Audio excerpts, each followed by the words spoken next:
Assalamualaikum warahmatullahi wabarakatuh. Alhamdulillahi rabbil alamin wa bihi nasta'in ala umur dunya waddin. Wassalatu wassalam ala Rasulillah khairil amin wa ala alihi wa sahbihi wattabi'it tabi'ihim bi ihsanin ila yaumiddin, amma ba'd. Yang saya kasihi pengacara majlis, Cik Aris, timbalan baik, tuan-tuan staf Pro 2 yang dikasihi sekalian. Bila saya diberi tajuk hidayah milik Allah, saya nak cerita tuan-tuan apa yang berlaku kepada saya baru-baru ini. Saya dijemput untuk baca khutbah, jadi saya pergilah.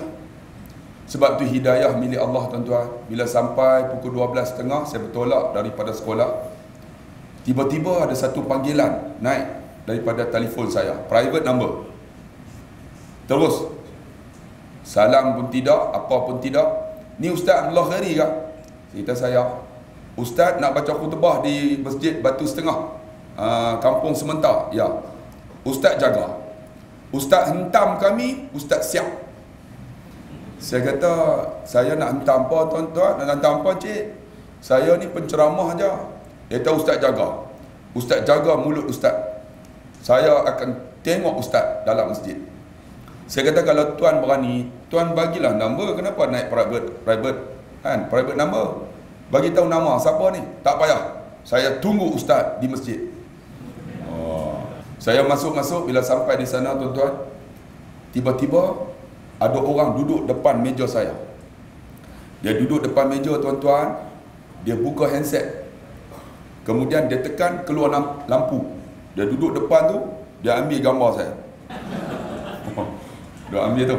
Orang sebelah tu sebelum nak naik dia bagi tahu, Ustaz, yang depan tu Ustaz, dia inilah yang selalu kunci masjid bila Ustaz nak bagi tazkirah. Yang halang Ustaz untuk masuk rumah Allah. Saya kata tak apalah. Tuan-tuan, saya umur 45 dah.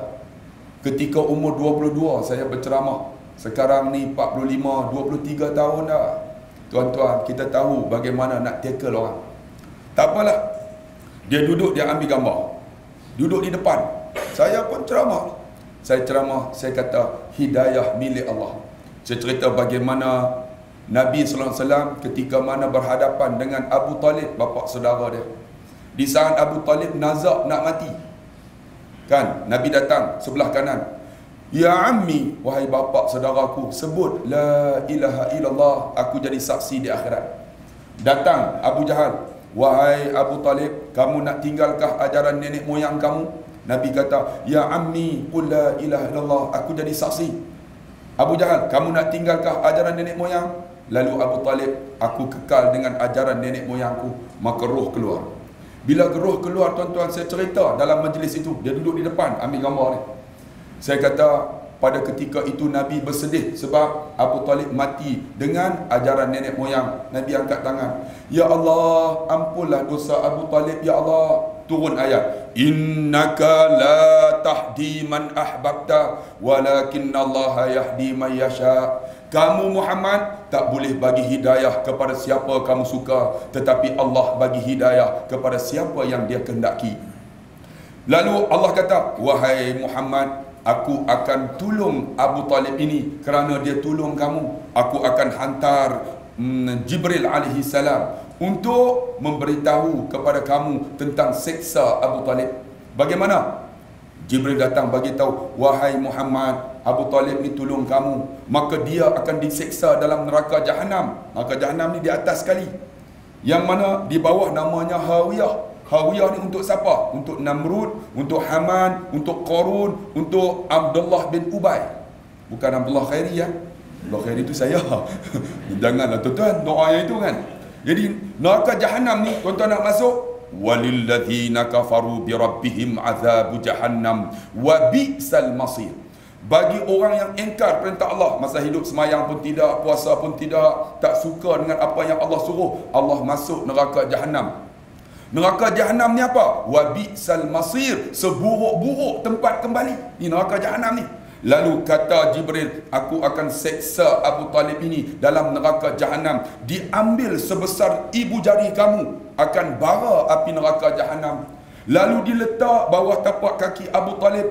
Bila diletak, inilah yang paling mudah akan seksanya. Bila diletak bawah tapak kaki Abu Talib, wahai Muhammad, nascaya menggelegaklah otaknya. Bila saya sebut macam tu, yang ambil gambar tadi, tiba-tiba dia pun slow aja. Tutup, bubuh dalam poket. Lepas tu, lah menangis dah. Saya tengok dia menangis. Tuan-tuan, 23 tahun dah saya ceramah. Saya cerita tentang Nabi. Satu. Tiba-tiba dia kesat air mata. Dia menangis. Bila menangis, saya naik lepas tu baca khutbah. Saya cerita tentang kematian Nabi. Tuan-tuan pernah dengar khutbah saya kan? Dekat masjid surah Al-Ikhlas. Saya cerita. Dia menangis. Bila menangis, habis sembahyang, dia datang jumpa saya.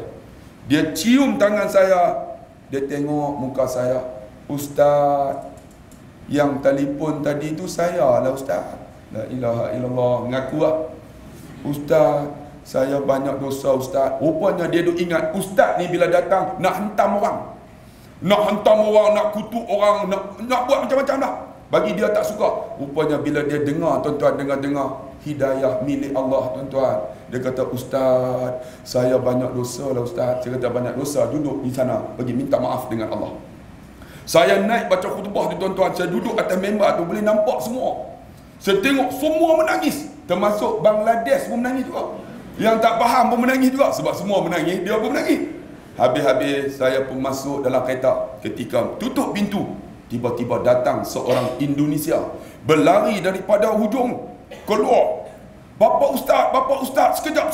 Saya kata, ni kenapa pula dah ni? Kan? Dia buka pintu. Bapak Ustaz, saya dengar khutbah Bapak Ustaz. Saya banyak dosa lah Bapak Ustaz. Saya kata, kalau kamu banyak dosa, masuk dalam masjid, pergi minta kepada Allah. Tuan-tuan, hidayah milik Allah.